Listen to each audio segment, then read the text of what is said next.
Ces images, des manifestations en Hongrie contre le Premier ministre Viktor Orban, illustrent ce que Human Rights Watch appelle la riposte aux autocrates. L'ONG a présenté jeudi à Berlin la 29e édition de son rapport, dans lequel elle note l'augmentation d'une résistance significative face à un régime autoritaire dans plusieurs pays dont la Hongrie et la Pologne. Ce rapport passe en revue les pratiques en matière de droits de l'homme dans plus de 100 pays lors de l'année écoulée. Pendant que les autocrates font la une des journaux, on constate une intense réplique. Ces dirigeants ont engendré une résistance qui a bien progressé. Et l'on voit cette résistance parfois dans la rue, en Hongrie et en Pologne, et parfois dans les urnes, dans des pays comme la Malaisie, l'Arménie, où ils ont chassé les autocrates, les dirigeants corrompus.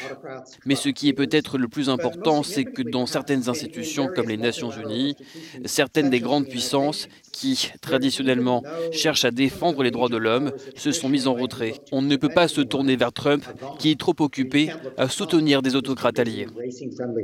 Si Donald Trump est pointé du doigt, le rapport salue l'émergence d'acteurs inattendus dans la défense des droits de l'homme, tels que l'Organisation de la coopération islamique, une organisation qui a œuvré pour dénoncer les massacres de Rohingyas en Birmanie.